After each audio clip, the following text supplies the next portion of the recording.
Hello नमस्कार मेरे प्यारे दोस्तों, आप सभी को वन टॉपिक वन वीडियो में स्वागत है। आप सभी के लिए जो यह टॉपिक लेके हैं आप सभी के लिए काफी महत्वपूर्ण होगा। यह एग्जाम में इसी सब क्वेश्चन पूछता है दोस्त। बिहार बोर्ड यही सब तो क्वेश्चन पूछता है। आखिर पूछे क्या ऑब्जेक्टिव क्वेश्चन के लिए वन टॉपिक वन वीडियो आप सभी के लिए जो भी ऑब्जेक्टिव क्वेश्चन होगा उसके लिए काफी कारगर साबित होगा। तो दोस्त यह सभी जो क्वेश्चन होगा जैसे अम्ल पित्त हो गया, नींबू रस, सिरका, इन सभी का पीएच मान लिख दिए हैं और पीएच मान से भी एक क्वेश्चन बनता है। जैसे फिक्स है दोस्त, यह रक्त दूध दूध हो गया या यहाँ देखो खून जिसे रक्त बोलते हैं, रक्त से भी क्वेश्चन पूछ सकता है।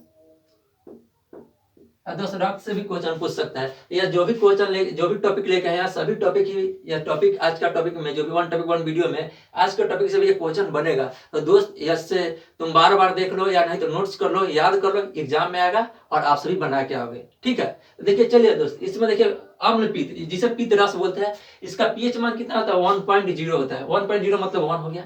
फिर इसका नींबू रस हो गया, नींबू रस का पीएच मान कितना होगा? नींबू रस का 2.5 होता है। ठीक, 2.5 होता है, याद रखना। नींबू रस का 2.5 होता है। ठीक, नींबू का रस में। फिर सिरका जिसे विनेगर बोलते हैं, विनेगर, इसमें कितना? 3 होता है। यह भी याद रखना। सिरका के बाद आता है टमाटर रस में क्या था? 4.1 होता है। 4.1 होता है। उसका अम्ल का वर्षा होता है। ठीक है, अम्ल वर्षा, इसमें SO2 और NO2 होता है। SO2 और प्लस NO2 बारिश के रूप में होता है। ठीक, यह दोनों जो होता है ये अम्ल वर्षा होता है। इसका पीएच मान कितना होता है? 7.5.6 होता है। और पेशाब जो होता है, पेशाब मूत्र, उसमें कितना होता है? 6.0 होता है। यह पीएच मान, यह सभी जो अम्ल और क्षार का पीएच मान है, पदार्थ का पीएच मान, उसमें देखो पेशाब का हो गया 7.0। अब इसके बाद दोस्त आते हैं दूध में क्या होगा? 6.5 हो गया।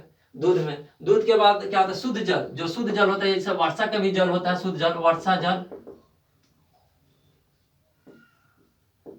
जल शुद्ध जल होता है। वर्षा जल या शुद्ध जल होता है जिसका पीएच मान कितना होगा? 7.0 होगा, यानी कि 7 होगा। रक्त यानी खून क्या होगा? 7.5 होगा। 7.5 होता है रक्त का पीएच मान। फिर चूना जल का 11 होता है, 11.0 मान लो। ठीक, देखो दोस्त, यह सभी में से इससे भी क्वेश्चन पूछ सकता है, इससे भी क्वेश्चन अम्ल वर्षा से भी पूछ सकता है, या सिरका से पूछ सकता है। या सभी अपने आप में महत्वपूर्ण है। ठीक है, याद रखना, यह सभी नोट कर लेना या बार बार देख लेना, जिससे याद हो जाए, तो आप सभी एग्जाम में दिक्कत नहीं होगा। आप सभी जरूर इसे बना के आओगे। देखो एक दिन और तैयारी, इसको और एक दिन और रिपीट कर देते हैं। देखो अम्ल पित्त 1.0, नींबू रस 2.5, फिर उसका सिरका 3.0, उसका टमाटर रस 4.1, अम्ल वर्षा 5.0 दोस्त। अम्ल वर्षा में SO2 और NO2 बारिश होता है। ठीक, उसका देखो पेशाब में 6.0 होगा। फिर उसका दूध में 6.5 होता है। शुद्ध जल में होता है 7, रक्त यानी खून में 7.4 हो गया, और चूना जल में 11 होता है। यह सभी आप सभी के लिए महत्वपूर्ण है। फिर मिलेंगे नेक्स्ट टॉपिक में। आज के लिए बस इतना ही। ओके बाय मेरे साथी, शेयर भी करना। ठीक, ओके।